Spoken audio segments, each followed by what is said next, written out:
Well, hello everybody. I hope you're in a comfortable place. I hope you're relaxed. I hope you're ready. We are about to bring you some crackerjack international canoe paddling action. Hello, my name's Ross Solly. Welcome to the 2023 ICF Canoe Slalom World Championships, coming to you live from Lee Valley in Great Britain. What a wonderful hour or so we've got coming your way with men's and women's K1 finals. It's been an absolutely wonderful day of racing so far. The conditions are perfect. Look at that, folks. The crowd is out there in full force, and they've enjoyed everything that's been laid on for them so far, and they're hoping for more British medals yesterday. They won a gold and a silver yesterday, and that sent them into raptures. Can they repeat it today? Can they have more medals coming their way for the host nation?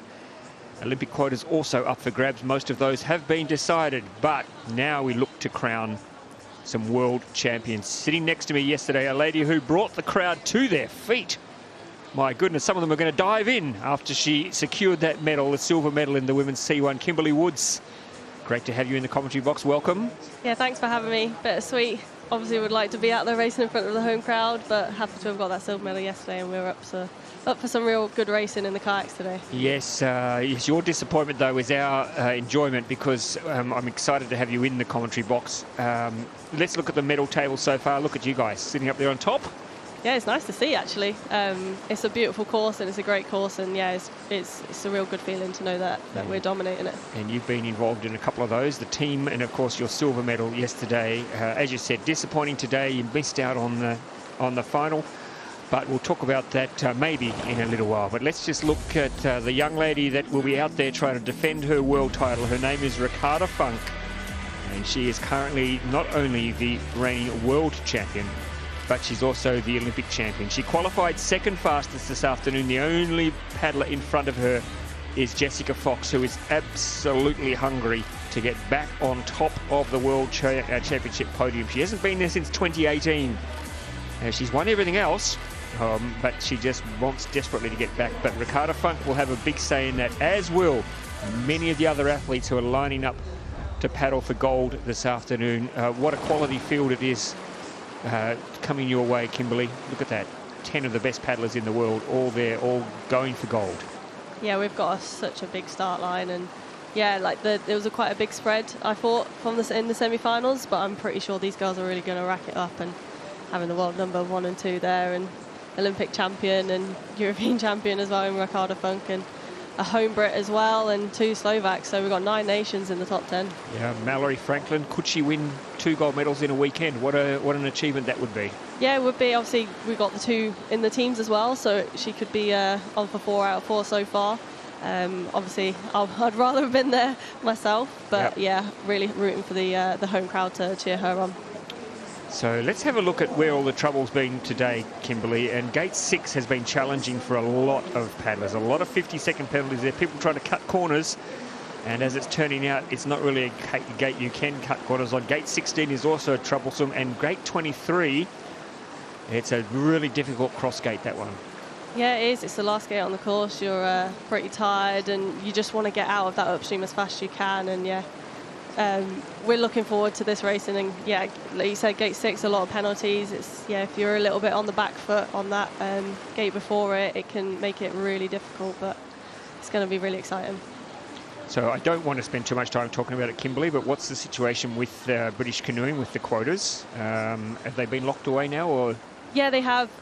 Mallory got the C1 one yesterday, and actually Phoebe Spicer got the K1 today because of Mallory not being counted there. And yeah, I think it's up to British Canoe in the panel there to choose who goes to the Olympic Games, so we'll have to see what happens there for the extra kayak cross quota. But we've got Martina Wegman here, really looking forward to get off to a good start. Well, one thing I can say before we concentrate on Martina is that you are one of the best kayak cross paddlers in the world, so if you needed to pick up a quota there, Kimberly, I reckon it's there for the taking for yourself. But let's talk about that another time, because we are underway in this year's 2023 Women's K1 final. Martina Wegman, who looked absolutely shocked to have made the final. She had a troublesome run, but she snuck in there in the final position, and this would be a great result for her, making a final here, and we know that she can lay down some good runs. Yeah, slalom is one of those things, and cutting a little bit too tight on there, and hopefully she can just keep it calm, keep it cool, and make use of the water here.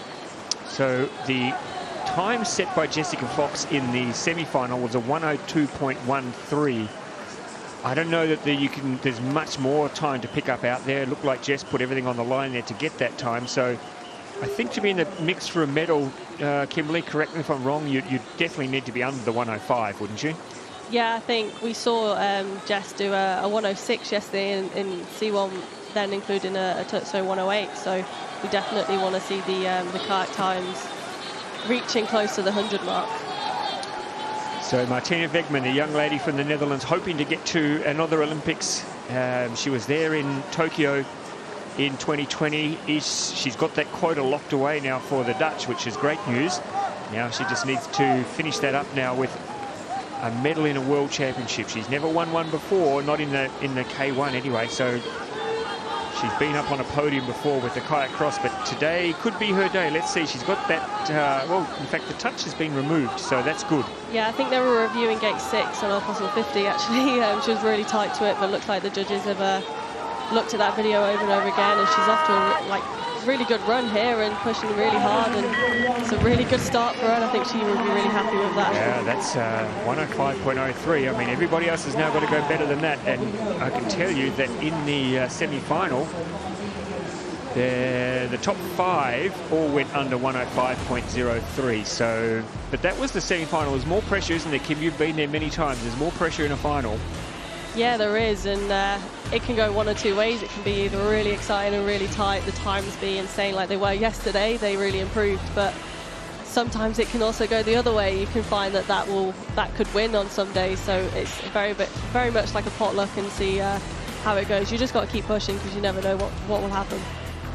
So for those who are watching for the very first time, we welcome you to this exciting sport. We know you're going to fall in love with it, because it is absolutely seat of your pants type stuff. But if you are just watching for the first time, you can see the paddlers. They need to go through the gates. The green gates are called the downstream gates, so they can go through those straight through. The red gates are the upstream gates. You've got to go past them, come back and come through them. If you touch the gate, it's a 2-second penalty. If you miss the gate altogether, if you don't get your head and part of your boat through the gate, you will get a 50-second penalty. And that will kill off your chances of a medal, you would think. Now, Aliska Mintalova, and I need to apologise because in the semi-final I didn't think she was going to make it. She had 2 gate touches, and I thought that would rule her out. Oh, and there's an early one there. But we saw in the semi-final, Kimberly, she was so fast. Her raw time was, I think, the 2nd fastest time on the course. Yeah, hitting gate 3 is really not a good start for her, and getting caught in that section there we call Piccadilly, but she's looking to try and keep the run on the boat. She came away with a win from Laseo a couple of weeks ago, so she's definitely one to watch. She's been in good form, and she's definitely fast. We saw that with the 2 gate touches and still managing to get through to the final. That is a pretty good signal that she's paddling well, but she's had a bit of trouble in the top half of this course, so she really needs to nail the bottom section. Yeah, she's keeping really calm and composed, and being quite safe on these upstreams. You know, like sometimes the water's really unpredictable, but she's just snapped that boat around there and keeping the boat nice and light and finding a little bit of time. Good run for Aliska Mintalova. Look how much speed she's got. How would they be feeling now, Kimberly, after the run this morning? It is a very taxing course, isn't it? And I could see on the look of the faces of the athletes when they finished, it's quite exhausting. Yeah, you see a lot of athletes struggling here. It's a big physical course, and the Brits are definitely got the strength to handle it, and so have a lot of other nations. But yeah, that sprint is probably the longest sprint that we've ever had to do in a race. But yeah, Mintalova here is like just getting off to a pretty good run here, and just a bit deep in there, but she manages to keep the run on the boat. Yes, now this is going to be very close. 1:05 is the time set by Martina Wegman. She's going to be inside that. We've got a new race leader, I think. Yes, we have. Wow. Very quick there, 1:02. 1:02 raw. That's nice. That's very nice. Gee, she's paddling well, Aliska Mintalova. Is it going to be enough, though? We've got some quality athletes to come. Yeah, I'm definitely not going to call it yet. No. with the athletes we've got to come, and yeah, she'll be a bit annoyed about that penalty, but she's really composed and still such a young paddler in the sport. Yep. The Slovakians have a proud history, though, And look at that, that's early on. So already you've got that mindset, haven't you, Kim, that you've got an early penalty and you've got to try and work out a way to pick up 2 seconds later on the course. Yeah, it's that as well, but also try not to do that at the same time. It's maybe the couple strokes here and there just to pull a bit harder, use a little bit more of energy, but you've got to also keep it really calm and stick to your own process and your own plan to do the best that you can the whole way down. So it's tough racing today. This is a tough course, and for some of these athletes, they did it twice yesterday and they've lined up, had to do it once already today, and they've got another run to come, so they will really feel it tonight when they get to bed. But what might lessen that pain is being able to look at a medal lying next to your bed. Maybe they put it under their pillow, who knows. Sona Stanoska. Wow, how good is it to see her in this final? And of course for the Slovakians, it is Olympic selection as well, so she'll be wanting to do a little bit better than Aliska Mintalova if she wants to get ahead of her in that Olympic selection race. But she has been in really good form since this year, since she stopped studying. She finished her studies and she's now full-time paddling. And really, I think Kim paddling, look at that time, wow. Yeah, really good start for Sonia here, and she came up and she said it was really nice to see me paddling well, and vice versa. You know, it's really great to see her putting in some runs, coming off fresh on the under-23 world title in C1. It's really awesome to see her making a mark in the kayak. Yeah, she was really strong in Krakow at the under-23 World Championships, and going a little bit deep there, but she's got a bit of time to play with. Yeah, as long as, I don't want the commentators curse, but as long as she keeps it clean and stable, I think she'll be on to a really good time here. So Sona Stanoska looking to challenge her teammate, who's currently sitting... Oh dear. Oh. Okay, the judges have given that a 50. Oh no, that's such a shame to see. They've given that a 50, and so what's happened there is that the pole, unfortunately, the gate has passed on the wrong side of her noggin, and so the judges have no choice but to give her a 50. They will have a look at it again, but I think it was pretty clear, Kim. Yeah, it was such a shame, and I just want to say don't blame me. No. I feel so bad for saying that, just keep it calm and clean, but that's such small margins in the sport, and you just want to push that a little bit more, and yeah, unfortunately a 50 for her, and yeah, she'll be really gutted, but probably I think it's her first final and she'll be really happy to have been there. She seems a bit confused, but maybe she thought, I mean, we'll have a look at the replay in just a moment just to see what side of her head the pole passed. Of course, the other rule is you can't move the pole to get inside it yourself, so yeah, see, there you go, you can't do that. It's a really tricky one because she's also putting in a left stroke to try and get into it, that her paddle hits it. So it's hard to judge whether she's done it on purpose or not. And so this comes down to a judgment call. I have to say, and I love Sona, I love her dearly, but to me, that looked like it was a deliberate ploy. I don't know why she would do that. It's just the spur in the moment. You just want to get your head through that gate and try and like tactically fool the judges in a way sometimes, but unfortunately it really didn't pay off for her and just didn't get out far enough.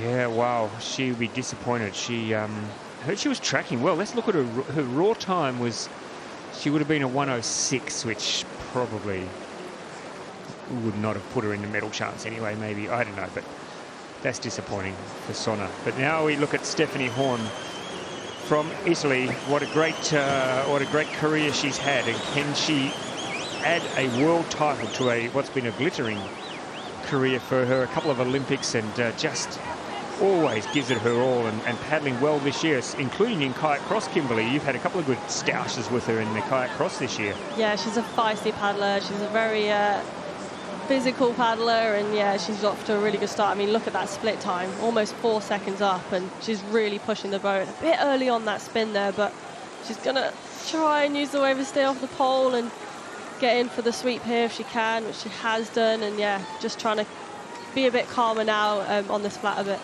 So she has won a silver and a bronze in the World Cups already this year, and her time at the moment, her split time is good, so she's tracking well, and neither Kimberly or I want to say anything about how she needs to keep it clean now, because we know what will happen. Yeah, definitely not going to be saying that. But she needs to keep it clean. Yes, come on, Steffi. Let's. Oh, that was good. Yeah, keeps it nice and smooth, and just really, you can tell she's gritting her teeth. blowing her cheeks, making sure she uses this really nicely. Yep. Not bad, not bad. Just have to keep the boat nice and light for this next bit. Yeah, she's still up on the split, so she's still sitting in the top position. Yeah, nice. She gets out of that nicely. Now, here is where the race could be won or lost. We've seen paddlers just lose it here after doing such good runs. Can she get across without any problems? Yes. She's done that really well. The key is to just... Oh. Just as we say, she's done it well. So this is the issue. You just want to get out there. Once you're in that upstream, you just want to get to the finish. Look at that. That's going to be the difference for her. Oh, that will really, really annoy her. Yeah, I think sometimes you've just got to be so composed even to the finish, and such a shame because she was on a really good run, and again, without that penalty she would have been in the lead. Oh, you can see that. See what it means to her. She's brushed her back against the pole, and that's going to cost her a medal, you would think. Disappointing. Everything had been going so well. She was tracking well. She was on pace to go into the lead, and then just brushing that pole with her back as she came out. Was tight. Yeah, it was. But this last gate, this was the deal breaker for Stephanie Horn from Italy. Yeah, as an athlete myself, you just really live the runs with them. It's building and building, and then, yeah, coming out that last time, you just want to get to the finish as quick as you can, but it's just about trying to stay composed gate by gate. Here it is. This is the one. Oh, look at that. Just gritting her teeth, and she knew straight away. She thought, yeah, she knew she had to put the afterburners on for that sprint. All right, now the crowd will get on their feet. You will be able to hear them, folks, through the effects mic, because Mallory Franklin going for her, as Kimberly told us, going for her 4th gold medal of the weekend. Did you say that? No, 4th medal. 4th medal, yes, for her 3rd gold for the weekend, which would be a phenomenal performance. In the K1, she is... of course, you did the Olympics for Great Britain in Tokyo. Oh, there's a big touch. Still up on the split, and she'll know the water inside out, where she can gain that little bit of time. Yeah, but she's going to have to be perfect from here on in for Mallory Franklin to finish on the podium. Just got a little bit stuck there. Yeah, loses the bow ever so slightly, going into that upstream. But again, like, Mintalova had a touch at the top of the course as well, so this could be really tight. Yep, she's outside the split now, so she really needs to give a bit of Franklin magic here to get back on top. You can hear the cowbells ringing, you can hear the fans. They're loving watching a great Brit in action. And managed to just get bows above that to try and get that on the sweep. So Jesus. She's riding her luck, but she's got to do that. She has to ride her luck here. Everything has to go right for her. Deep there, deep. Not the best of S's, but she still uses the water well, and just losing that bit of time there. I don't know why the review's there, but her time, unfortunately, is slipping away now for Mallory Franklin. She really needs to nail this move. She has to get it perfect. Yeah, no, she's been really good with her kayak racing over the season, wishing that she could be up there a bit more, even though she got a medal at Prague, and yeah, pushing really hard to the finish. Unfortunately, that's just not going to be enough for that gold medal. No, that's not it today for her. Unfortunately for Mallory Franklin, she's in 4th. She has a gold medal already, though, so she has 2, in fact, so she can relax and enjoy that. But as you said, Kim, she would love to have really nailed the K1. Yeah, I think she'll be happy that she was probably the only Brit in the final, but probably would have liked a bit of company from myself and Phoebe, and unfortunately couldn't give it there to the Brits. But yeah, really good racing, and it's just, again, the finals are just so brutal. They really, really are. So we're at the halfway stage of the final. It means that our leader at the moment, she won gold in Liceo.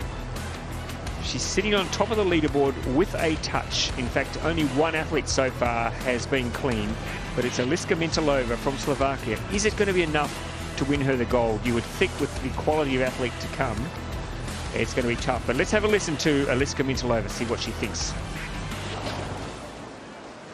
Okay, we're halfway through the finals. How do you feel? You're leading. I feel good, but my run was no best. And I had one touch. It's too much for the final run. Yeah, you think it won't be enough for a medal? I mean, you're still at the top. We have 5 girls to go, but what do you think? I think no. No. Well, I think it was a good, solid run, but best of luck. Thank you. Yeah, well, she's being brutally honest. She doesn't think it's going to be fast enough. Kimberly, what do you think? Yeah, it's interesting to be in that top position with 5 boats to go, and those 5 boats being who they are. Yep. I would be feeling nervous, but you just never know. You would have to think. Let's look there. We've got Zwolinska, Satilla, Jones, Funk, and Fox. The chances of all those 5 going through and going over 104.73 would be incredibly remote. Yeah, I think definitely for the gold. I think I wouldn't be thinking that's a gold medal run from Eliska. However, a medal, she could scrape it out. Her penalty will be really costly, I think, though.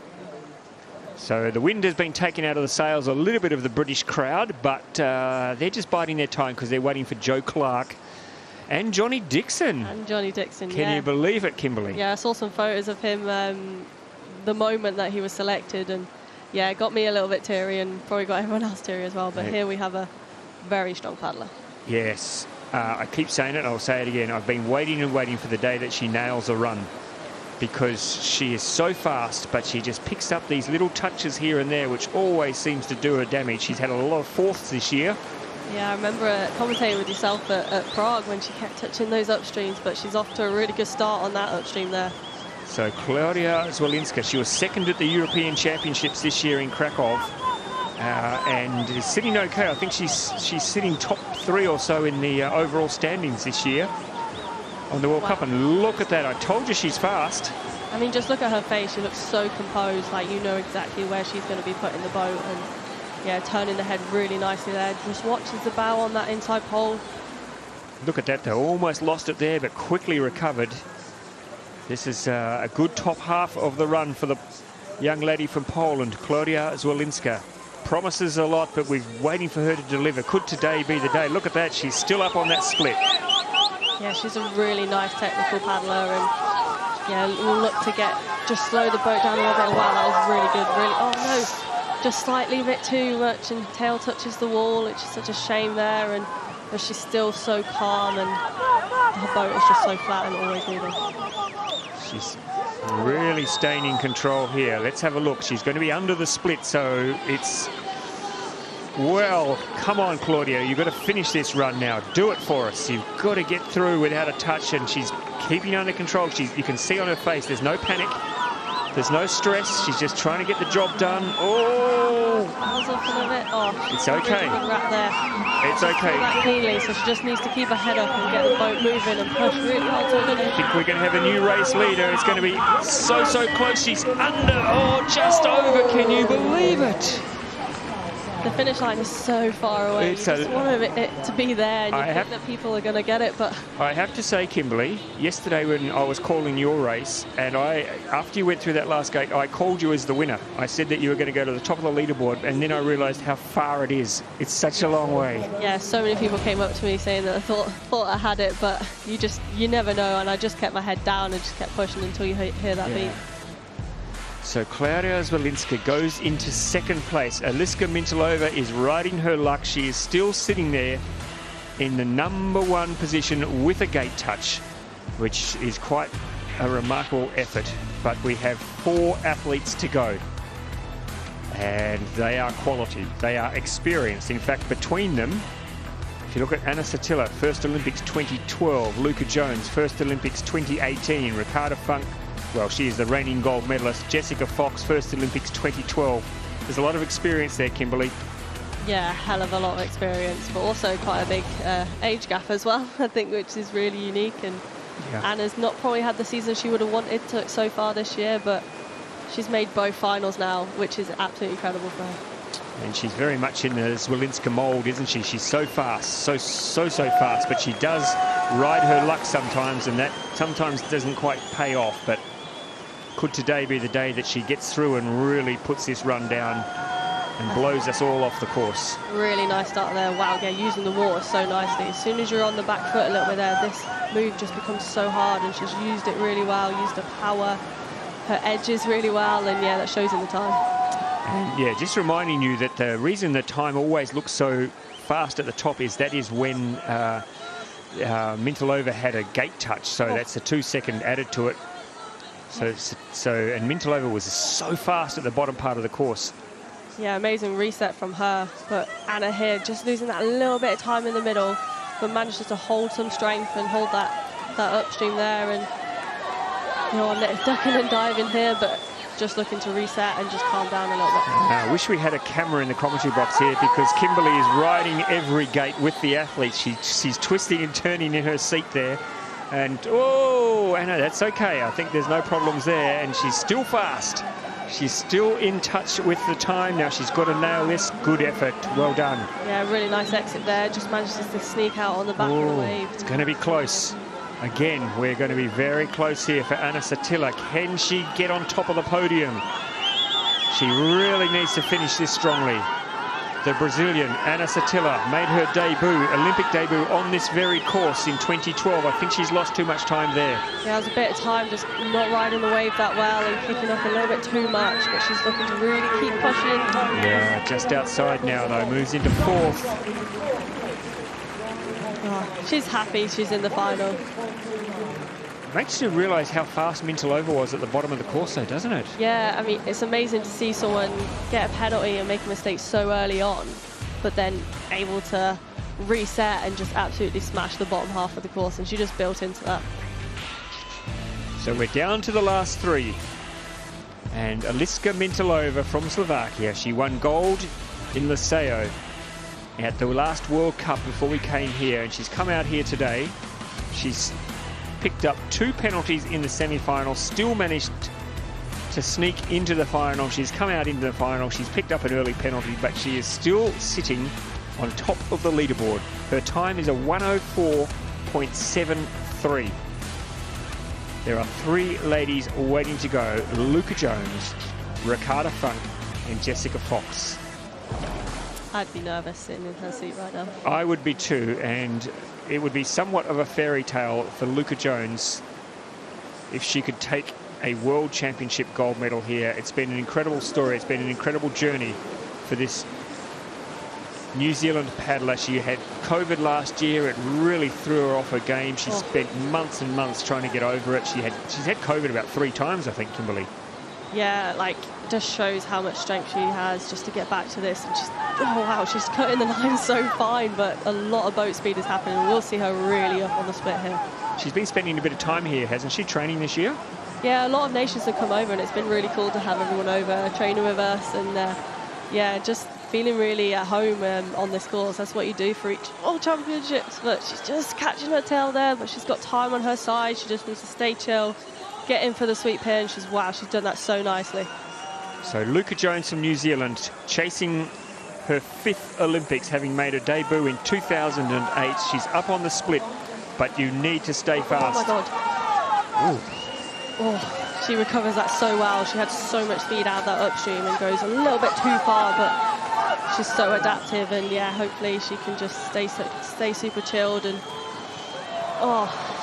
she's putting it. Yeah, I thought there was a touch there. Gate 17, is that going to be crucial? She's working so hard, and you can tell that she's gritting her teeth and probably pushing the lines as much as she can, using all of her energy just to get her to the bottom. Gee, that 2 seconds. Oh, that's close. That's very close. Looked like she kind of let go of her paddle. Yeah, I think she did. She might have lost her grip there. Oh, Luca. Hold it together. No. Oh. The issue with that wave, it's like some people try so hard just to keep pushing and pushing, and sometimes you just got to use it and just time one blade really well. And yeah, unfortunately that fell away. She got off to such a strong start, really pushed it off the start, and maybe lost a bit of energy there at the bottom. Frustrating for Luca Jones. She was looking so good up the top half of the course, but what that means is that Eliska Mintalova has a medal. She has a medal, and she'll be absolutely beside herself. Yeah, I think she'll be pretty shocked at that. But again, I say it every time, anything can happen, and yeah. Yeah. I remember a couple of World Cups, Kimberly, where you've been, if you're not the first person off, you've been off in the first couple, and you've sat there for the whole event and watched everybody go over your time. It's not unheard of. It's pretty nerve-wracking. There's been a lot of people that have actually done that across the seasons, and yeah, I mean, I wouldn't be in a comfortable place if I'm first with the current world, Olympic and European champion to come down, and then the world #1. Yeah, exactly. Two of the big names in your sport are about to take to the water, but they've got it all in front of them. They've got the challenge in front of them, and here is Ricarda Funk. She is the reigning Olympic champion. She is the reigning world champion. Not much doubt at all about her capacity to perform in big events. Once upon a time, she was a nervous wreck, and it cost her probably an Olympics in 2016, but she's since got on top of all of that, and she's a much more confident paddler now. Oh, just a little bit sticky there, but tell by her face she's so composed, and I don't really understand what happened there. She went so far up that hill bit, and they've given her a touch there. That was tight. They'll examine it. Might have been a water splash, but they'll have a good look at that and just see. Yeah, I think she just overcooked it a little bit, and yeah, it's narrow on there, but you never put any doubt in this paddler, Ricarda, because she is so strong. So they're not reviewing gate 6 at the moment, but we'll have a look at the replay after the run. But she's got a bit of time. She's got to really now, considering Mintalova also had an early penalty. You would back Funk in if she can hold it together for the bottom part of this course, but it has to be perfect, and that was good. That was very good, and for someone who knows this course so well, I know what boat positions people need to be in to be able to nail those, and I knew from about a metre out she was going to do that well, and oh, that was very nice. And this is good. I've been very fortunate to train with her on this course, and she's been really like trying to find the ins and outs and making it her own. And wow, this is going to be close though, Kimberly. This is going to be very close. She's going to have to do this perfectly. Let's see. Oh, she lost the grip on a paddle. Is that going to be costly? I don't think it's going to be a gold medal today for Ricarda Funk. It's going to be close, but I think she's going to be outside. Oh, my God. Oh, my goodness. Oh, my God. Wow. I'm speechless. Unbelievable. Her hand came off the paddle. I think she did really well not to do anything worse than that in that wave with one hand on her paddle. This means there's Claudia. Two medalists there, and look who's sitting third. Martina Wegman. Wow. The first.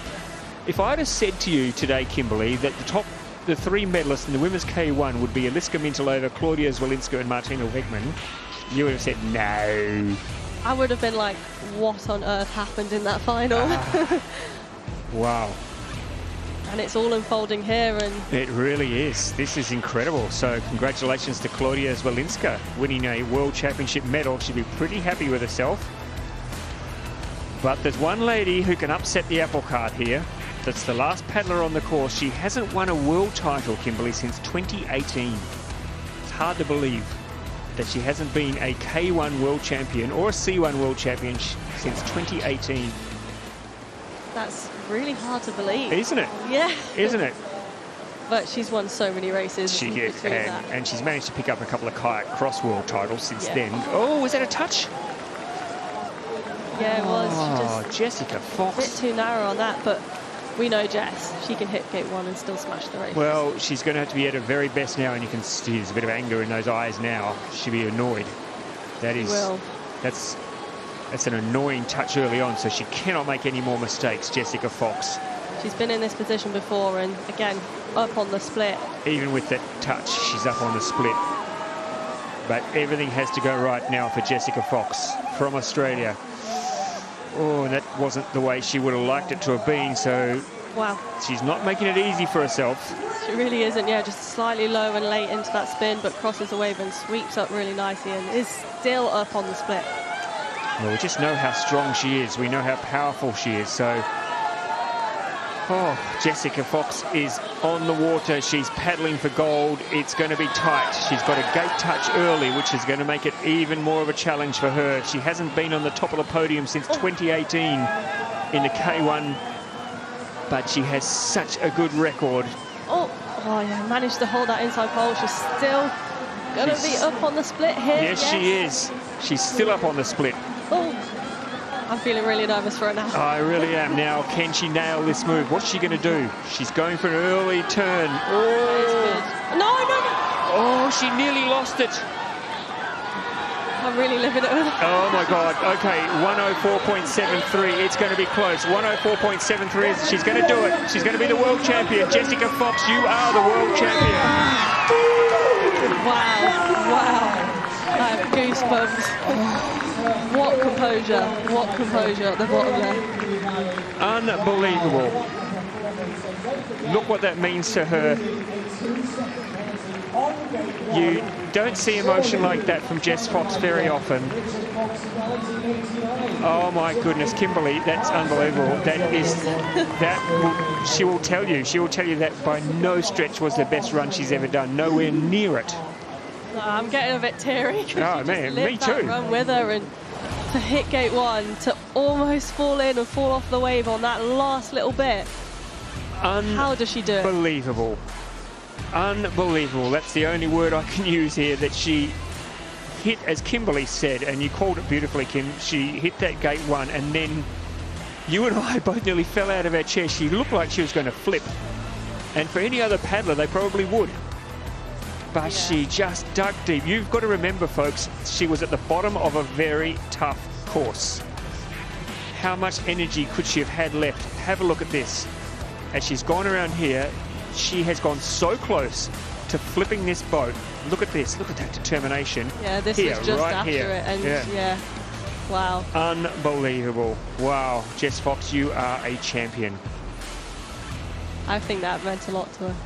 I think having not been at the top of the podium for so long, and to get back up there, yeah, there's some tears there. Yeah, I think she was probably really gutted not to come away with it yesterday, but she's come back so much stronger, and she always does. And yeah, as an athlete, you really live it with them, and it was amazing to see her come back, and can't believe it's been so long. Yeah, okay, let's have a listen to Jess Fox, world champion. You're world champion, and you touched gate 1. What went through your head there? A bad word went through my head on gate 1, but I held it together, and my goodness, it was a crazy race, and I just can't believe I've won today. It was amazing. I'm overwhelmed and so emotional. I mean, it was a crazy final. Everybody was so tight, and then on that last cross on the hole, what did you say? You were oh my gosh, yeah. there. I almost fell off the stopper. I was really pushing the lines and trying to be tight and give it everything I had, and I'm just absolutely thrilled. The girls put down some really good times. It was a tough race, and wow, amazing. Well, you're amazing. Congratulations. Thank you, and thank you so much to the crowd. It was incredible energy. Big love to you all. Yeah, I'm sure the Brits will be happy to celebrate with an Australian. It's all, keep it in the Commonwealth, Kimberly. That's what it's all about, isn't it? Yeah, I mean, Jess is such an amazing paddler for the sport, amazing person, and yeah, we're all thrilled for her, and yeah, we'll be sticking around for sure. Yeah. So let's look at that, Kim. Jessica Fox taking the gold. Well done to Aliska Mintalova for holding on to that silver medal, and Claudia Zwolinska, an error-free run, taking the bronze medal. Should be over the moon. And Martina Wegman and Anna Sartilla rounding out the top 5. That's an incredible top 5. Yeah, they'll be really pleased with that. And again, yeah, that time from Jess, 101. I knew it would get close to the hundreds, hoping it was going to reach it, and maybe on a really good run from her it would have. And yeah, those other girls really stepping up. That must be a PB there for Martina, and yeah, nice to see her in the final again. And yeah, Claudia there as well. Claudia there as well with a medal. So that's your top 3. That's your medalists. That's your World Championship top 10 with Sona Stanovska rounding it out with that 50-second penalty, which in itself was quite breathtaking. And Luca Jones there, yes, she finished 9th in the end. It was going so well for Luca just until the bottom part of the course, and then falling apart a little bit for Luca. And Ricarda Funk, well, yeah, she lost her line early on, didn't she, Kim, and then had to fight to try and get back onto it, and just never quite got back into the groove. And here she is, our world champion, Jessica Fox, showing once again the class, and just making a lot of mistakes, but doing enough to get through. Kimberly, thank you so much for joining us, for being part of the commentary. Thank you for having me, and I look forward to watching the kayak men. I'm looking forward to seeing you in the kayak cross tomorrow, and I'm backing you in to win a gold, because I reckon you're going to be pretty determined tomorrow. Yes, for sure. Take care. And now we're getting ready for the men, and well, here's Vit Prindes. He is the reigning world champion, but unfortunately today, just showing you what's at stake and how hard it can be, he did not make it through to today's final, which is hard to believe, but that is the quality of world championship racing. And I mean, he is an outstanding paddler, but he's not going to be there. It's going to be left to his teammate to get through, Yuri Priskovic, and try and win the gold for the Czech Republic. It's a quality field. It's a really interesting World Championship final.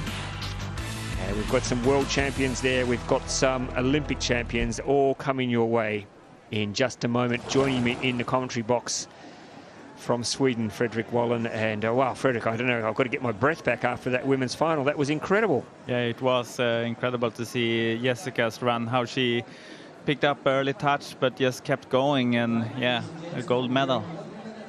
It really has set the scene for what's going to be a fantastic men's final. There we have the field, and there'll be a Brit on the course early. Johnny Dixon managing to sneak through. He snuck into the semi-final, and then he snuck into the final. So can he sneak onto the podium?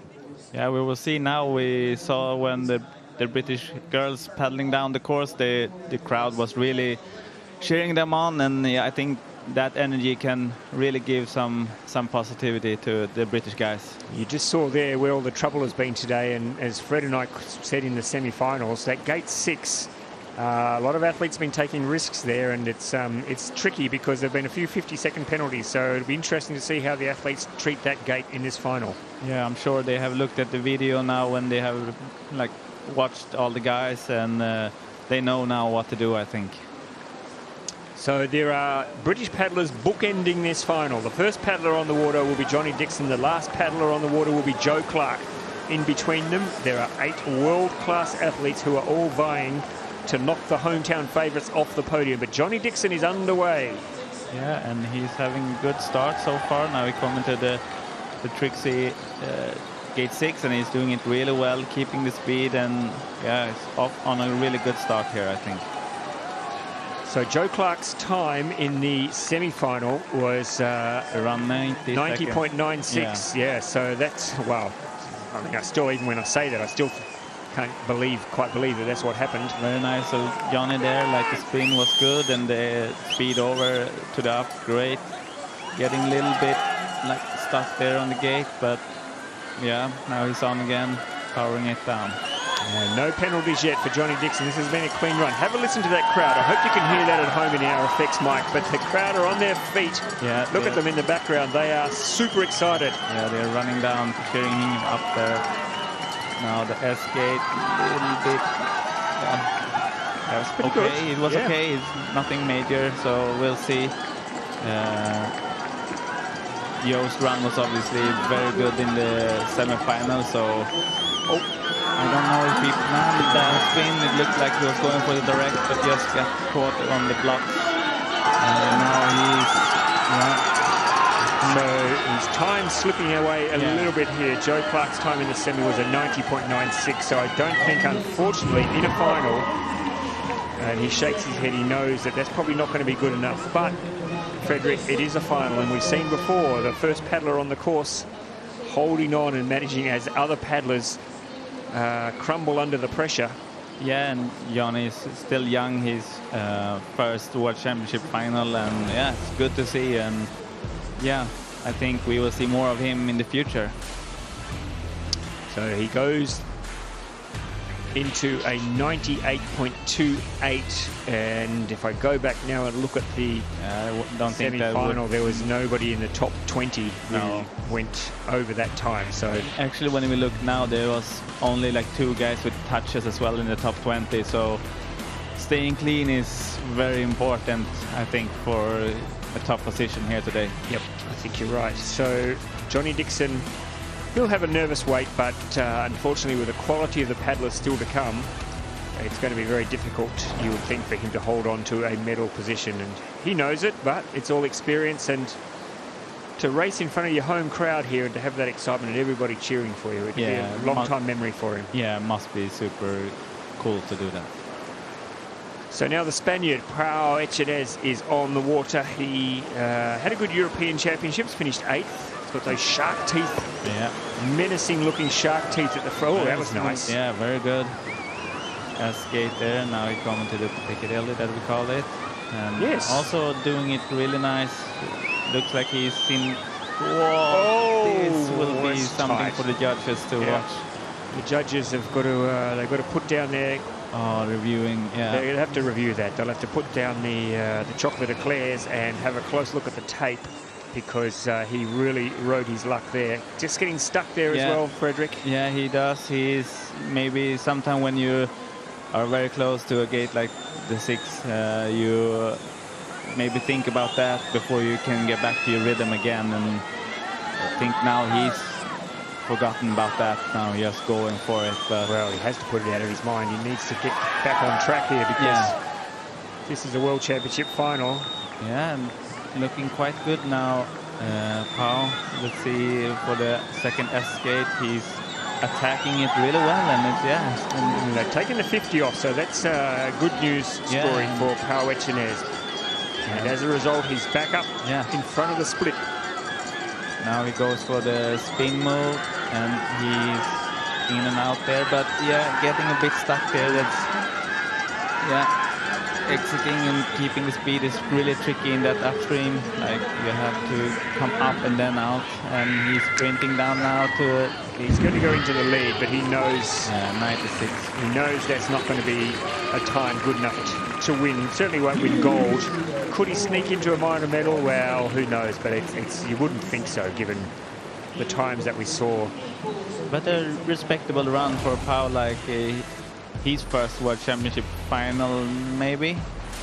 Yeah, quite possibly. Yes, I think so. That's right. So it's good to see him in the final and getting experience and doing a really good run, I think. And we see now on the video, the replay here, that I think he was inside that gate, and the judges were happy to give him the all clear. Yeah, very tight. Maybe you want to be a little bit more safe in that gate for the future to make sure you don't get a 50 there. But he can say, at least he can say, Frederick, that for a little while he led the World Championships. Yeah, we will see how long he will stay there. There's a very tricky course. There's a lot of mistakes we saw in the women's final as well. Now, here we have Jessica with the boyfriend Matthew, celebrating. Yeah, she was so emotional after winning that gold medal. Okay, so I mentioned in the semi-final, Matthew Polizek. He has some history here. He won the silver medal in this same event in 2015. It was a World Championships. It was an Olympic qualifier. He took silver that year behind Yuri Priskovic. Could history repeat itself? It could definitely be. He's a very strong guy, and he is good with the big races. So I think, he's really good now in 6 and 7. So good start for him. He also won a bronze medal back in 2013, so he's no stranger to finishing on the podium. It's been a while, though. 2015 was the last time that he was on a podium, but it was here in Lee Valley. Very nice. This is looking really good now. Getting the speed over and in and out from that upstream. And this one is really tricky. I've spoken to a lot of guys now, and this upstream was one of the trickiest, they said, in the course. So he's going well, though.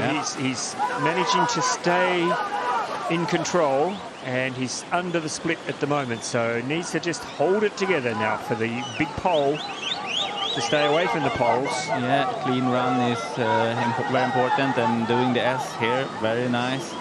Keeping the speed, up on the split, a half second. And very straight down there is also important. Let's see if we go for the direct move. Yes, he does. And that looks really good. Yes.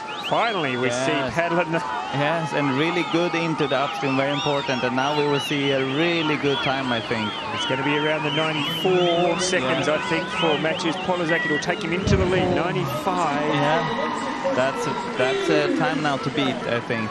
That's, 95 definitely is a roundabout medal. Yeah, I think that could have been 4th place in the semi-final. So, we'll see if they will go. Yeah, that will be Yeah, Sixth. yeah, no, it would have taken him into fifth. Yeah, fifth place. Fifth place in the semi. So yeah, we'll see now. But very good run. It's nice to have a time like that, and then to be able to go and stand in the kiss and cry and watch everybody else try and go under that time. Yeah. It can be challenging. Yeah, he kept it smooth. He kept it clean. That's the most important. And yeah, now he has a chance to get a medal. Matthew Polizek from Poland, our new race leader. A clean run. All three athletes so far have been clean. It's been a big effort because it's a tough course, but they are managing to get it right. Yeah, we saw Claudia get a medal from Poland as well, so we will see if the Polish are in good shape today. And we have next on the course Mr. Peter Kauser. What a story that would be, Frederick, if he was able to become a world champion again. He's been there twice before. Yeah. But the last time was a little while back. But he would love, at the age of 40, he's turned 40 just recently, he would love to be able to get back up on top of the podium. 2011 was the last time he was a world champion. Yeah, but he is one of the best out there, and he's running the boat better than most. Like, yeah, it's so nice to see him paddle. He's just with the water all the time, and there he was a bit close and tight, ducking under. I think it's okay. I think very Peter Kauser-like, isn't it? To give the, I think when Peter Kauser gets underwater, the judges get nervous. Yes, because they know they're going to have work to do.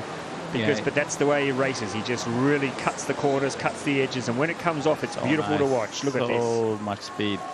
This is what you see when Peter is paddling down the court. The speed of the boat is always super high, and getting the speed out of the upstream there, very nice to see. We will see now.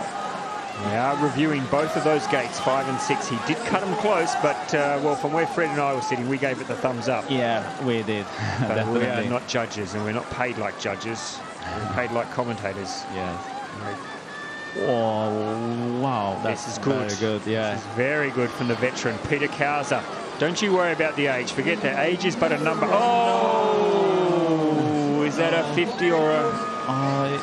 we will see. They've given it a 50. No, they've changed it to 2 seconds now. I thought that was a bit rough. No, oh, now he's stuck. No. He's going to have another crack at it. Oh, Peter Kauser. I just talked it up. The commentators curse Frederick. Yeah. It looked really good, but yeah. He's going to be disappointed. Yeah, I don't really know what happened there, to be honest. If we will see a replay, maybe we can explain more, but I guess he has cut an edge, which is very surprising to see Peter do. He's so experienced, and he's really good at putting the boat exactly where he wants to, but in those gates, it just didn't work out. We've not seen anyone do that today. No. So let's have a look here. That's okay, I think. Yeah, I think so too. And then they're having a look at it there. There's in ground control. There. Yep, all clear, he says. Thumbs up, off you go. Eric Loken, Lucia Zarowski, Kika Bupat. They are our... Look at them. There.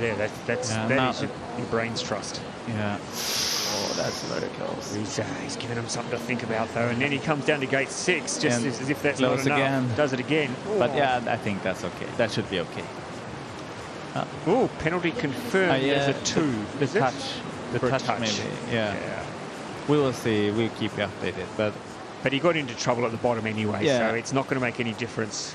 Yes. At the top of the leaderboard for Peter Kauser. Disappointing because he was on track, wasn't he? His time was very good. He was very fast. He was up on the split with, more than a second, I think. So, yeah. Anything can happen. Now, we've seen Jessica Fox win gold for Australia. Can Tim Anderson break through and win a World Championship medal for Australia in the K1? It's been a while. Yeah. Been a long time between drinks, but Tim Anderson, he is such an improved paddler.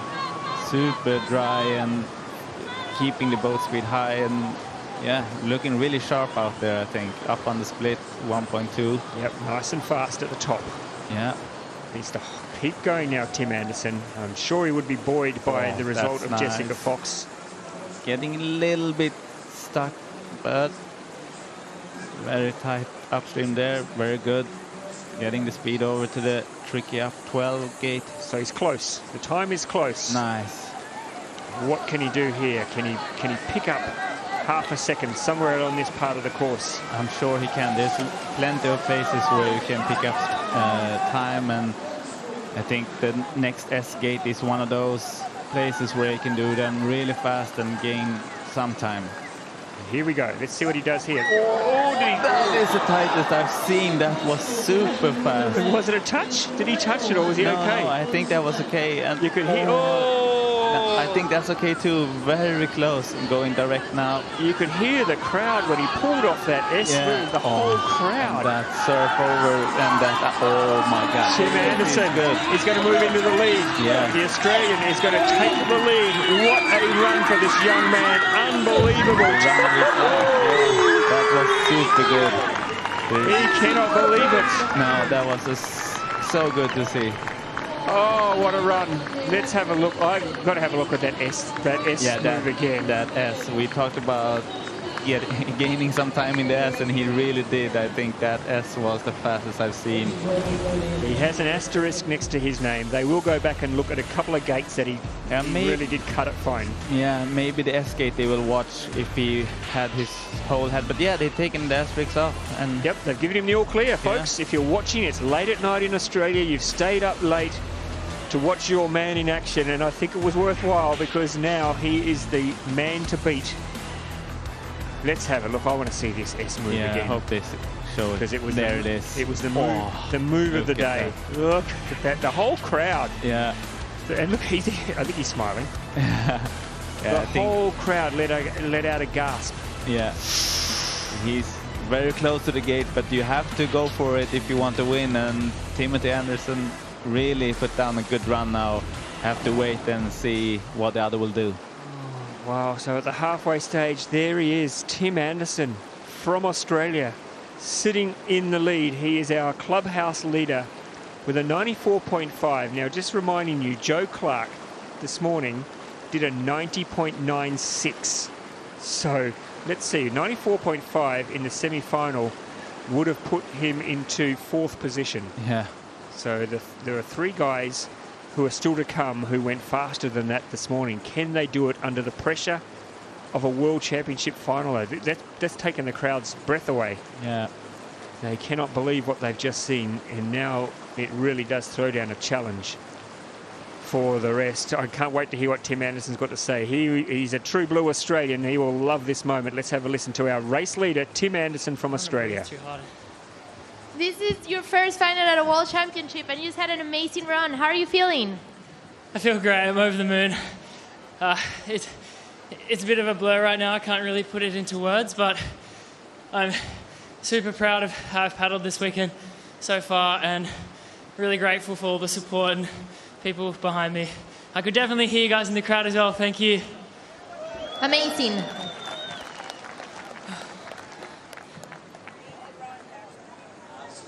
Yeah, we mentioned it, didn't we, Fred? The crowd, they really did get behind him. And I mean, this is a very knowledgeable crowd here. They know a good run when they see it. They know a good move when they see it. And they saw that move on the S, and they just loved it.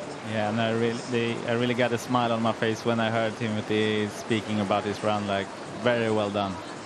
So here we have the man from Morocco. How good is it to have a man representing the African continent in a World Championship final? Whoa! That's very good. Could he pick up a medal? He's been paddling really well. He's super confident. He's been training down in Australia at the start of the year. Very few people work as hard as Matthew Sodi, and he would love to win a World Championship medal, and his start is fast. Yeah, his start is really good, and we will see. His style is really nice and look very composed now, getting the speed over to a little bit. He's keeping the speed, but I would like him to go a little bit closer to the gate there. Well, he's picked up some pace though. He's now a full second up on the time of Tim Anderson. So this is a really nice run, but we know that Tim Anderson really nailed a couple of the moves down in the bottom of the course. So he'll need a second to play with. Oh, yep, that's fine. Matthew Sodi. Yeah, he's really in good pace now, I think. He's on the line all the time and doing this S. Not as fast as Timothy, but still good. I think it's going to be close. He's under the time set by Tim Anderson. Oh, nice.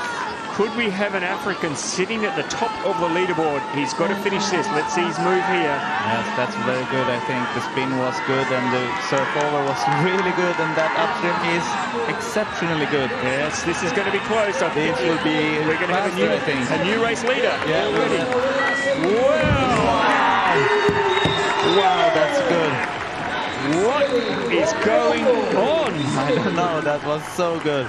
Wow, what a run. He points to the Moroccan flag on his sleeve. We have a Moroccan, folks, sitting on top of the leaderboard at an ICF Canoe Slalom World Championship.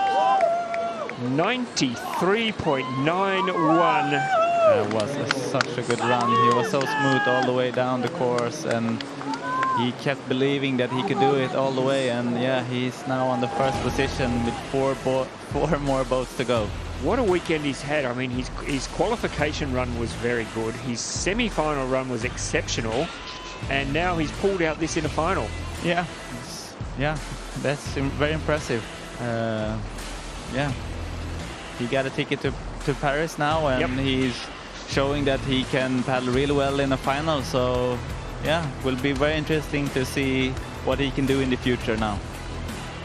He's got a nervous wait now, as you said, Frederick. He's got 4 paddlers to come, and gee, there's some quality. There's some quality still to come. Definitely.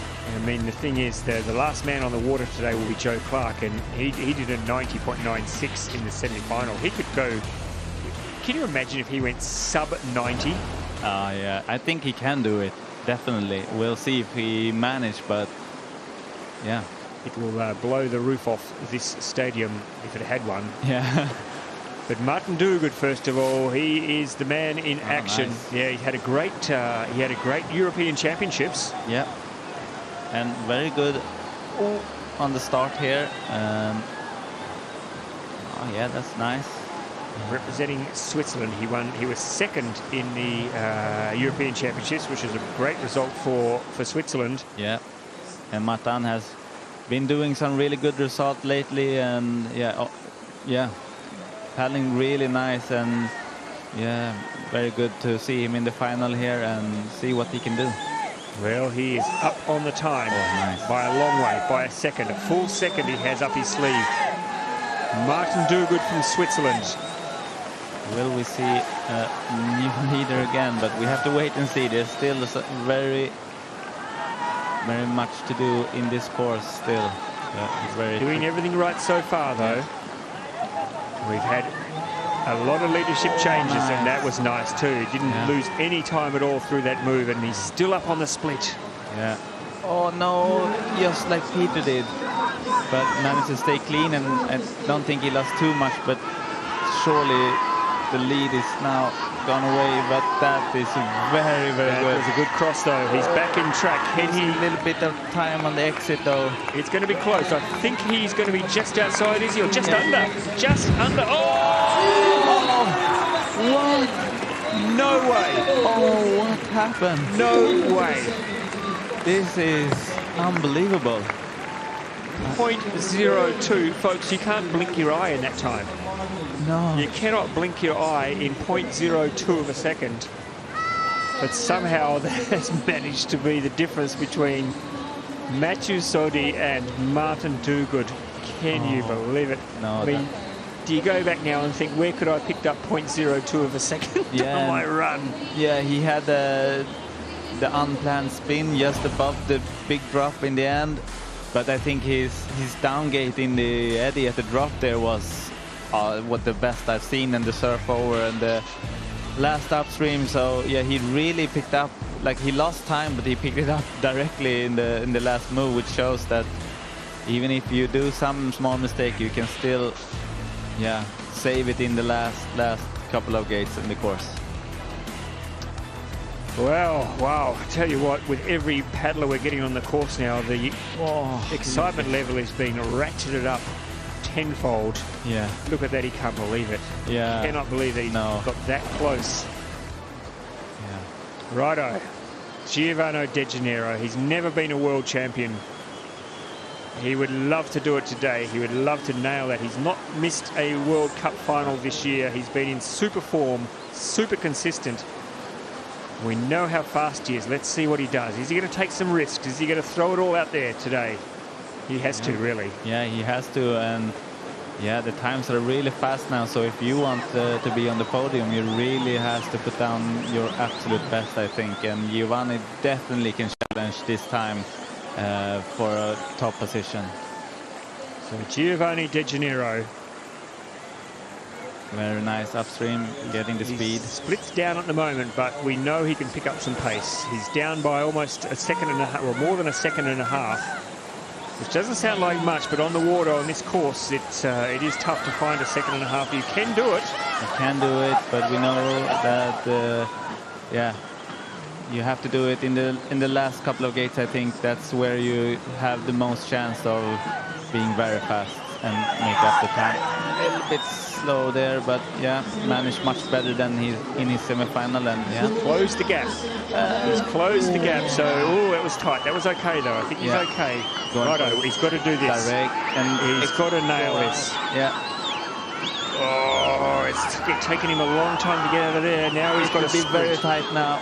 He's got to sprint. He's got to go under 94 seconds. I think he's going to do it. I think he's going to be the new leader. Is he? No. Oh my goodness, it's tight. It's tight there.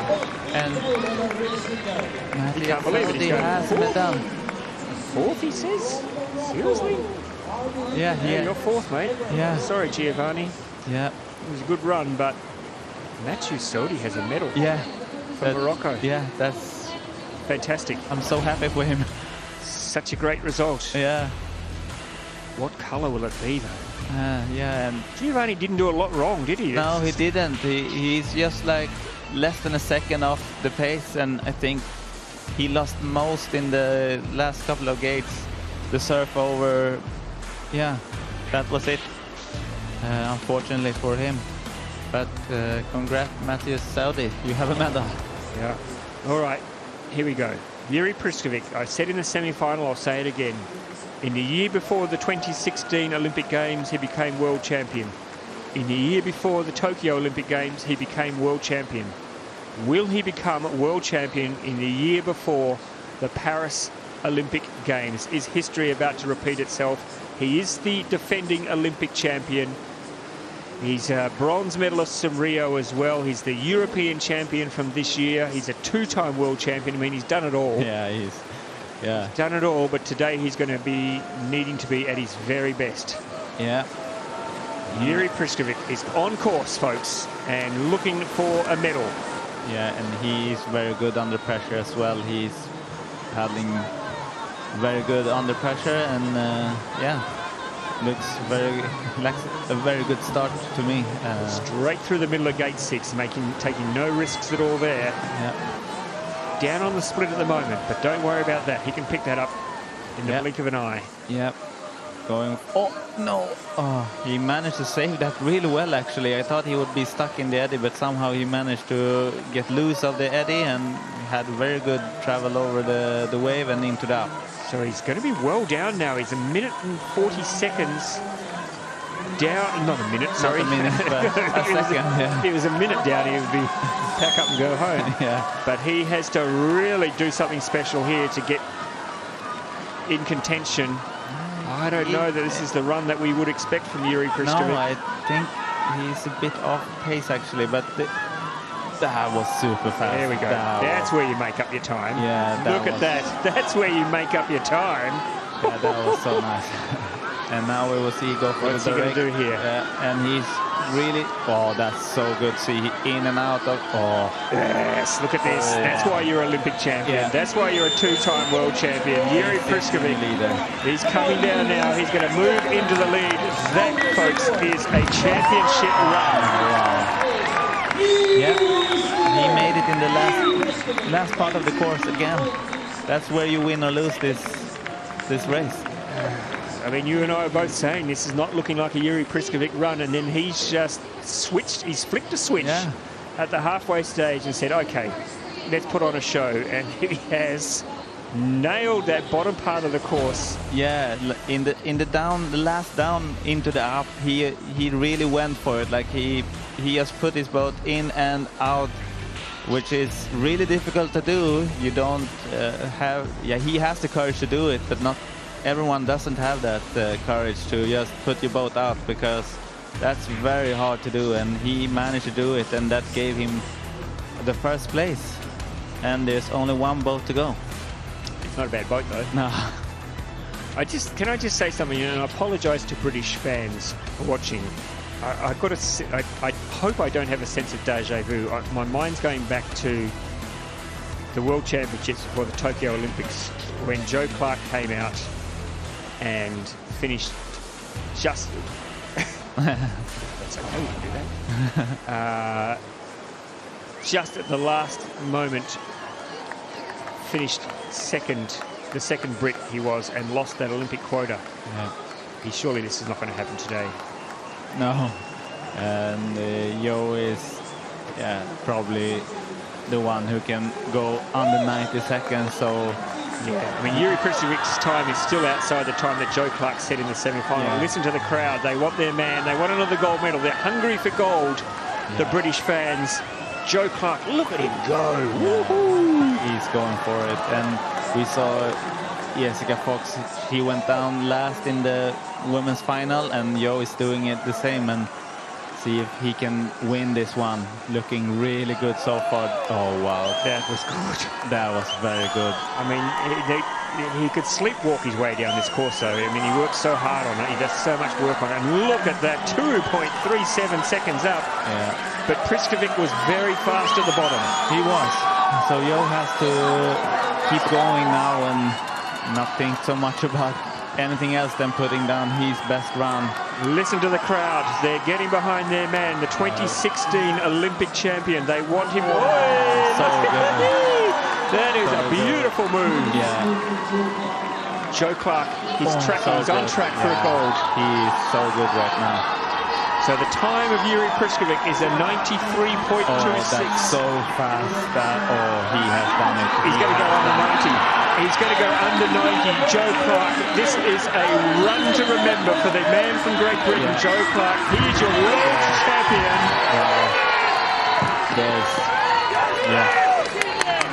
Come on!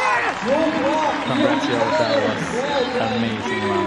Oh, you cannot believe what that would mean to Joe Clark, because I think that also means that he's got his ticket for the Olympics. I think that means he has the qualification spot for Great Britain. And what a weight off his shoulders that would be.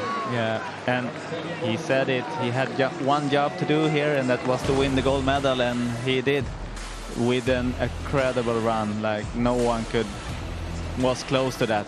You know, you look at these two incredible paddlers, Jiri Pristovic and Joe Clark, their body shapes, they're very different. Yeah, they are. But just the way they control their boat. For Joe, it's just brute strength. Yeah. And he's just got so much power. Yeah. And throwing that boat around. And today, Frederick, just getting everything right. Yeah, and I think also, to me, on the trainings all this week we have been here, he has been in so good confidence, like, and that matters too. Like, I think he know that he could win this, and that confidence he took all the way into the final, and now he won. And yeah, that's very impressive to do it at your home course with the crowd and all the things with pressure. Yeah. And his memories from the last Olympic qualifier, where it all went wrong for him in dramatic style on the final. Yeah. In the final of the men's K1. But look at that confirmation there. Look at that top three. What an incredible race we've had. Joe Clark from Great Britain, Jiri Pristovic from the Czech Republic, and Matus Sodi from Morocco taking the bronze medal. He will be absolutely over the moon. Yeah. Martin de Gaulle missing out with only 0.02. So only one paddler had a penalty, and that was Peter Kauser, who ended up getting a 50. Yeah, he did. They gave him the 50 in the end. Yeah. But even without the 50, he would have struggled. Yeah, I think if you look at the times as well, like, except Joe, it was very good runs we saw. There was no one that did really bad. They all did really well, I think. So we had a British bomber in the water, now we've got a British bomber in the skies. As we have a flyover here on the course at Lee Valley. Yes. And everybody giving them a wave. Thank you very much. We're all very happy down here. We've just had an incredible K1 men's final. What good for the crowd to see a win for the Great Britain home paddler. Always good to see. All right. Well, Peter Kauser has just, not Peter Kauser, Joe Clark has just made himself into the commentary position. Let's have a listen to his thoughts on that gold medal. So good. Congratulations, you're world champion. How are you feeling? Hard to put into words. I mean, thank you so much to the crowd. You were with me all the way, and I really felt it on that bottom sprint. Oh God, world champion at home. Doesn't get any better than this, so thank you. You excited? Your son is watching, your wife, all your family here. What was going through your head on that start line? I hope he's watching. It's 2:45, so he's probably asleep knowing Hugo. But yeah, having all the home support, lots of friends and family down, but so many more people here supporting me means so much. And yeah, this is redemption. 2015, big mistakes. 8 years later, here we are. Congratulations. Thank you. Thank you. Well, yeah, it's a good point. He makes 2015 the same thing. Didn't go his way on that day. No. 2019 certainly didn't go his way either. But now 2023, Frederick Wallen, it's all gone his way. And what a perfect race for him. Yeah, so good run, and he really deserved the gold medal. He performed at his best, like the other did as well. But no one could really threat Joe's paddling when he did a perfect run.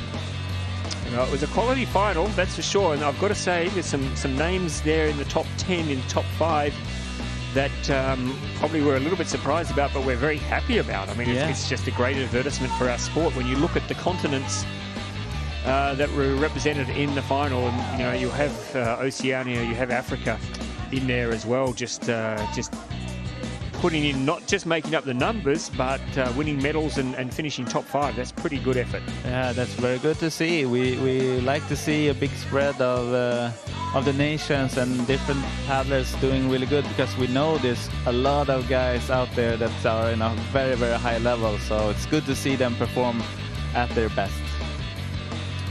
And for those just joining us, we will remind you we had Olympic qualifiers as well here. And I think the takeaway from all of that, Frederick, well, two things. Congratulations to Sweden. I think you've now confirmed that you have an Olympic quota. Yes. But I think the big story and a lot of talk between the semi-finals and the finals was the fact that the German men have missed out on a quota for the K1. Yeah, it seems that way, and that's shocking, and very surprised to know that now after the finals. And unfortunately for them, there's no last chance saloon, because they've already had the European Championships. And on our reckoning, the way I look at the way it's folded, I think Austria will pick up the quota from the European Championships. And it means that Germany they won't go in the men's K1 to Paris. No. But you'll be there. Well, Sweden will be there. Yeah, Sweden will be there, definitely. It's just a question of who will be there representing Sweden, Frederick. Look, thank you so much for being part of the commentary team this afternoon. It's been fantastic having your insights. Thank you. I'm glad you could join us and bring us some insights. We're going to have the medal ceremony in just a moment, but thank you for... Are you doing the kayak cross? Yeah, I'm doing that. So we look forward to seeing you in the kayak cross tomorrow. We'll bring you all the live coverage from the kayak cross tomorrow. But thank you, Frederick, for being part of the commentary team. Thank you for being here. So Frederick Wallen from Sweden. As I mentioned, we'll have the medal ceremony coming your way in just a moment. We will bring you live coverage of the medal ceremony, so stay with us. We're going to see some pretty excited paddlers on top of the podium. Jessica Fox returning to the top of the podium for the first time since 2018. And Joe Clark, well, he will be beside himself, standing up there in front of the home crowd. They will sing the anthem with gusto, I'm sure, when Joe Clark gets up there and takes his first World Championship gold medal. He was the Olympic champion in 2016, third in the Europeans this year, 2 silver medals as well. Now finally he gets to celebrate being a K1 World Champion.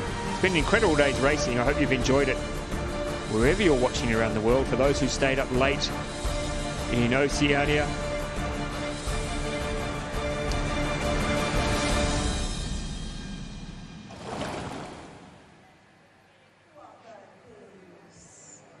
And now the crowd, you can see, moving into position for the medal ceremony. They won't want to go home. They'll want to enjoy, as they did yesterday when Great Britain won the gold and the silver medals. So we've got a bit of a break now before the medal ceremony. So I might take that opportunity just to run down again, just to repeat for the men. Now, I'm not going to do the women's Olympic quotas because they're a little bit more confusing. That being because a lot of the women had already won quotas yesterday in the C1, which means that they cannot win quotas in the K1. But it all comes, and then of course countries can give quotas back if they want to change their lineups for the Olympics. It's all a little bit confusing. But let me first go through what we believe to be the quotas allocated this weekend for the men's K1. So right there, we've got 15 quotas. So Great Britain obviously has a quota with Joe Clark. Yuri Priskovic takes a quota for the Czech Republic. Giovanni De Janeiro takes a quota for Italy. Martin Duguid takes a quota for Switzerland. Matas Sodi takes a quota for Morocco, so Africa have a quota. Tim Anderson takes a quota for Australia, so that's 1, 2, 3, 4, 5, 6 already. Peter Kauser picks up the quota for Slovenia. Matthew Polizek picks up the quota for Poland. And Pau Echenez picks up a quota for Spain. So that is 9 already. So we have 15. 1, 2, 3, 4, 5, 6, 7, 8, 9. Spain. So now we go outside the top 10 for the next 6 quotas. Xin Quan picks up a quota for China. Isaac Ostrom picks up the quota for Sweden. Finn Butcher picks up the quota for New Zealand. Now, France already has a quota as the host nation. So then you have to go to Yuki Tanaka, who picks up the quota for Japan. So now we're looking at 3, 4, 5, 6, 7, 8, 9, 10, 11, 12, 13 with Japan. Noel Hendrick takes a quota for Ireland. And then the final quota, I'm just now looking down here, is Slovakia. The final quota would be Slovakia, who is Adam Gonsenica. Just tips out Jakub Grigar, but Adam Gonsenica picks up a quota for Slovakia. So they are your 15 quotas today for the men. Now, please, this is still to be confirmed, but I'm just going through here the live results and working it out. Now we turn to who gets the quota for the European qualifiers, the European Continentals, which has already been held. And in Europe, in Krakow, the Czechs won the gold medal there, Yuri Priskovic, so he's already got a quota, so that rules them out. The Swiss finished second, Martin Duguid, but he's got a quota here. Great Britain were third, but they've already got a quota, so that rules them out. Austria are then next in the line, and they don't have a quota here, so on my reckoning, Austria has picked up the European quota. So what that means, what we can confirm, if these results stay true, if this is the way, if what I've said here is correct, it would mean that Germany, who has such a proud history in the men's K1, will not be in Paris next year competing in the men's K1. And that is quite unbelievable. So there you go, folks. So let me just run down that list again. On my reckoning, the 15, well, let's say 16 if we add Austria in, the 16 nations that tonight can celebrate earning a quota for Paris. Great Britain, the Czech Republic, Italy, Switzerland, Morocco, Australia, Slovenia, Poland, Spain, China, Sweden, New Zealand, Japan, Ireland, Slovakia and Austria. That's your men's K1 quotas. Now, just for argument's sake, and this is very loose indeed because, as I said, for the women's K1, it is affected by the C1 yesterday. So I'm going to go down the list here and rule out the people who already won quotas yesterday. So Jess Fox already had a quota, so Australia has one, so she can't win a second quota. Ricarda Funk picks up a quota for Germany. Luca Jones picks up a quota for New Zealand. Yes, for New Zealand. Anna Satilla already had a quota. Claudia Zwolinska picks up a quota for Poland. Mallory Franklin already had a quota. Stephanie Horn picks up a quota for Italy. Sona Stanoska picks up a quota for, well, actually, Aliska Mintalova picks up the quota for Slovakia. And Martina Wegman picks up a quota for the Netherlands. France has a quota already. Evie Liefvaart already has a quota. Monica Doria Villarubla already has a quota. So Maylin Charoux for Spain picks up a quota. Elena Marks from Switzerland, I think, picks up a quota. Phoebe Spicer from Great Britain picks up a quota. Anthony Galaskova, I think from the Czech Republic, picks up a quota. Corinna Kunle must pick up a quota here. Let me just do some quick maths here. Yes, so Corinna Kunle from Austria must have a quota as well. And then we get down to possibly Slovenia with Aja Novak picking up a quota. She finished 26th, but has she got a quota? I think she might for Slovenia. And then Ake Yazawa from Japan picks up a quota. And Kate Eckhart from Australia would pick up a quota. So that is 1, 2, 3, 4, 5, 6, 7, 8, 9, 10, 11, 12, 13, 14. So I think from that we then have to go to qualifying to get the 15th quota.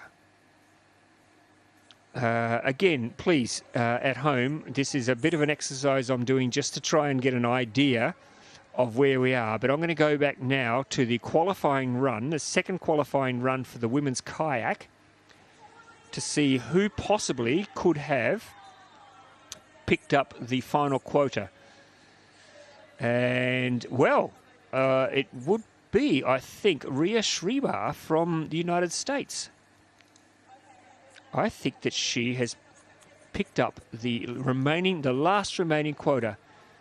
Now, whether the US decide to take that, and if they decide not to, if they decide that Evie Liefvaart is their paddler, they want to do both the K1 and the C1, it may then come down to Carol Bazoudi from Algeria. And by the way, if Australia decide that they don't need Kate Eckhart's qualifier as well, well, then you're going to go down to, we're going down the list now. Andorra, well, China would then pick up the qualifier. So I'm going to stick my neck on the line here and say that China will end up getting that quota. Yeah, it's rough. My calculations are very, very rough, and I would not, if you're at a dinner party tonight or you're going out for a few drinks with friends or you're just talking amongst yourselves, I wouldn't use it with any authority, what I've just told you.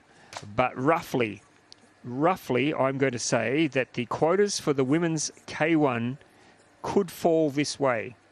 Germany, New Zealand, Poland, Italy, Slovakia, the Netherlands, Spain, Switzerland, Great Britain, the Czech Republic, Austria, Slovenia, Japan, Australia, and the United States. But some of those countries will give their quotas back. I'm pretty certain about that. And then we start to get down to China, Algeria, as possibly picking up quotas. It's very confusing. There's a lot of work to be done. But the way I'm looking at it at the moment, that's the standing. That's the standing. That's where we are. That's the state of play for our quotas for the women's K1.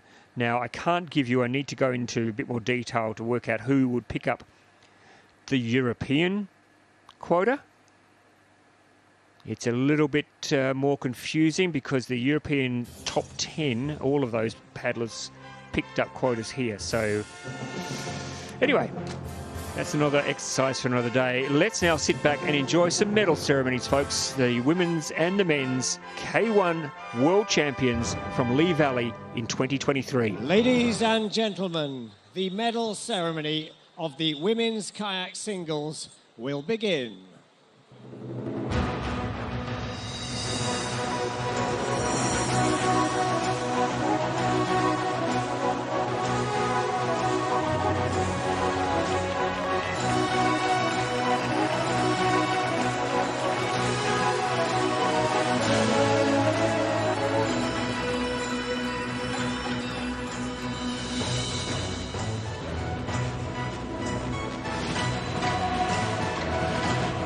Ladies and gentlemen, we present the medalists for the women's kayak singles.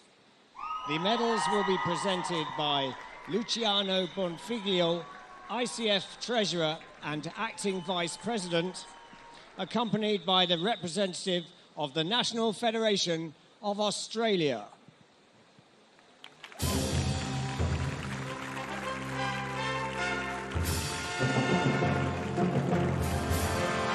The bronze medalist, Klaudia Swolinska, Poland.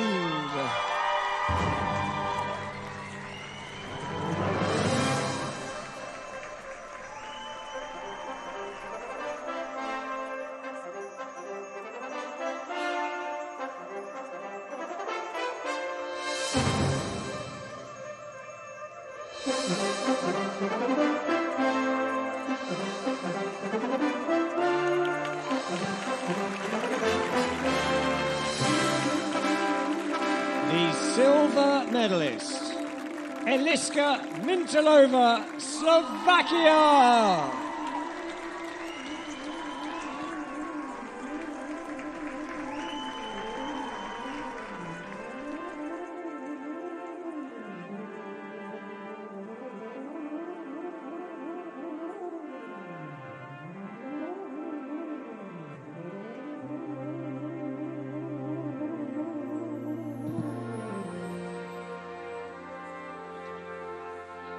The gold medalist and world champion, Jessica Fox, Australia.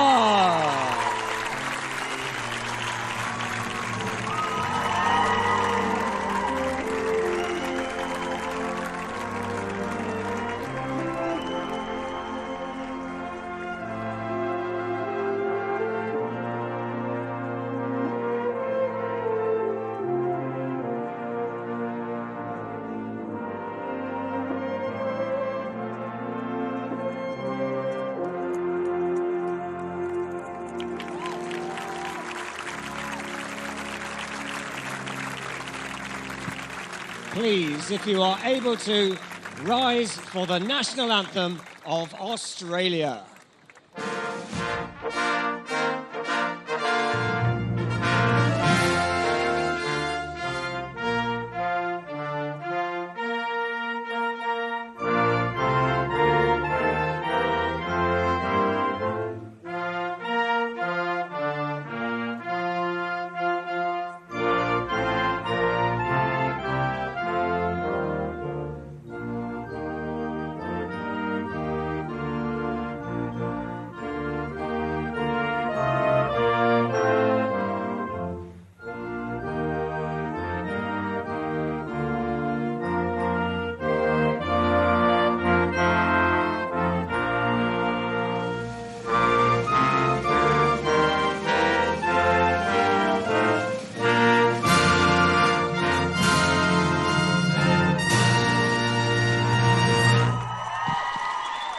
Ladies and gentlemen, please show your recognition for the 2023 ICF Canoe Slalom Women's Kayak Singles World Championship medalists. Well, you don't often see emotion like that with Jessica Fox. She's ice cool. But it just shows what today meant for her to win that gold medal, to break that drought for her. 2018 was the last time that she was a K1 world champion.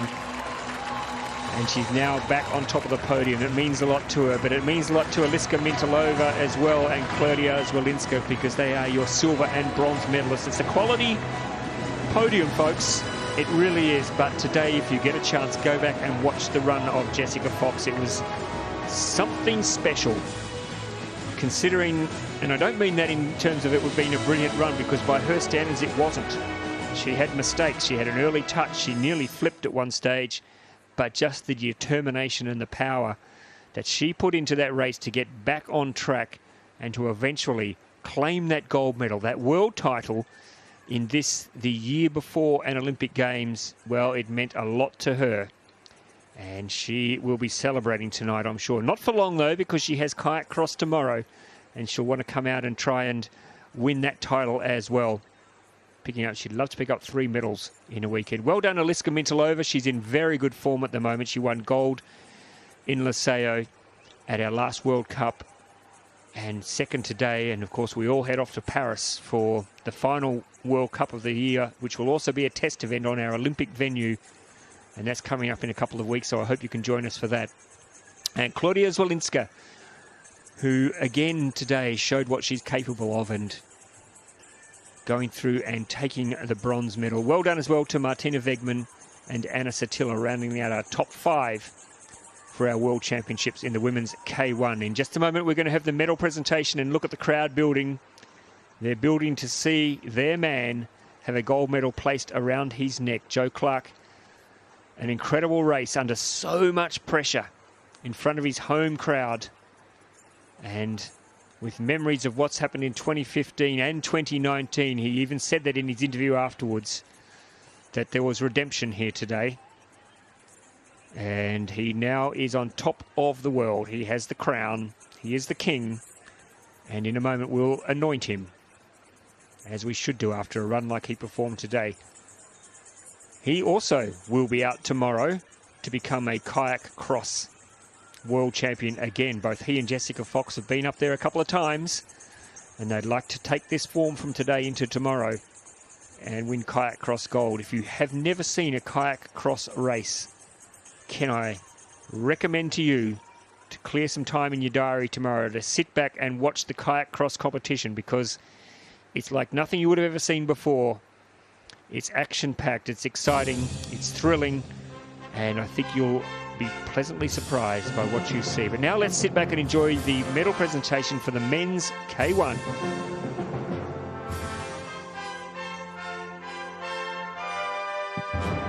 Ladies and gentlemen, the medal ceremony of the men's kayak singles will begin.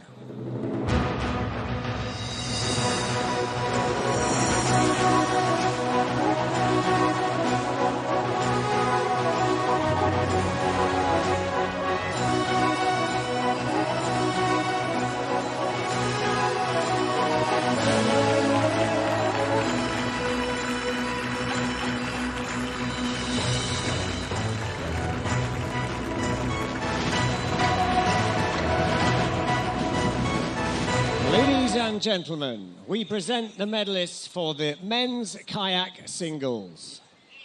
The medals will be presented by Professor John Coyne, CBE, Chair of British Canoeing, accompanied by the representative of the National Federation of Great Britain.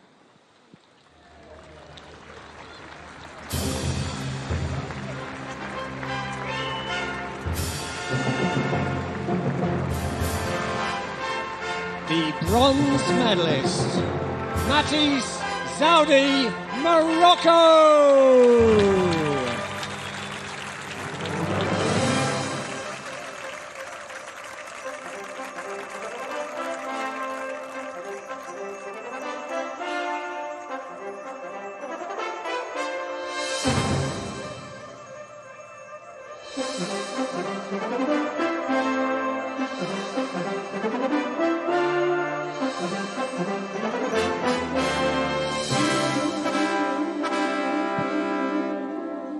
the silver medalist, Yuri Priskovich, the Czech Republic.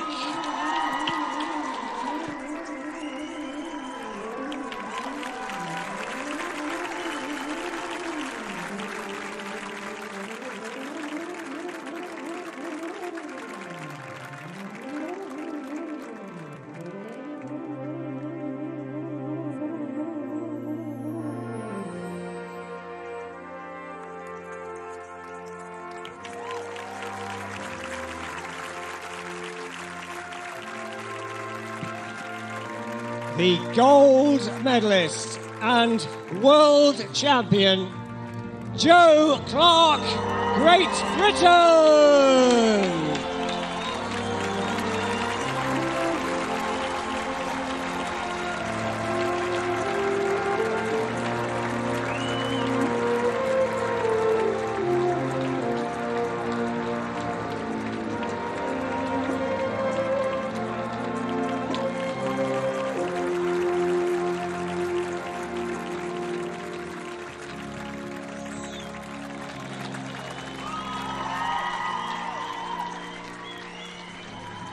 Please, if you are able to, rise for the national anthem of Great Britain.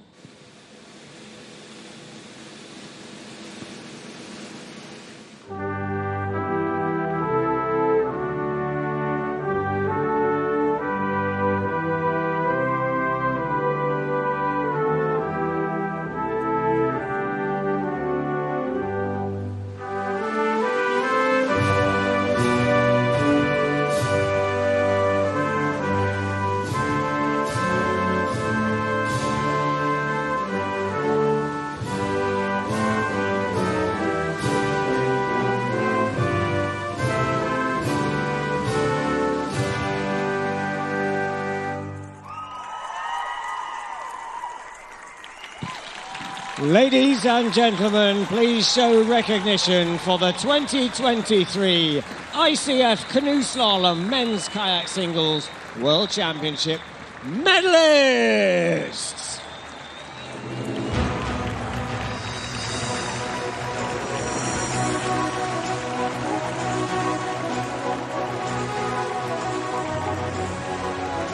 Well done, Joe Clark. Well done, Yuri Priskovich. Well done, Maciej Sodi. Three very worthy medalists there, but for Joe Clark in front of his home crowd, his first ever individual World Championship medal. Hard to believe, but what a time for him to do that in front of his home crowd on the eve of another Olympic Games. It will be a great weight off his shoulders tonight, I am sure, for Joe Clark. But gee, he deserved it today. He put everything out there, and he gave us all a little bit of a lesson in how to canoe slalom paddle on your home course, and to keep your home fans happy. There is the medal table as we go into one last day of competition. Great Britain, the host nation, sitting up on top with 3 gold and 6 medals overall. There's Australia sitting there in third, in second, the Czech Republic, France, Slovenia. Thanks for your company today, folks. Hope you can join us for the kayak cross tomorrow. It will be a super day of paddling. But for me, Ross Solly, it's been great to have your company today. See you from Lee Valley. Back again tomorrow.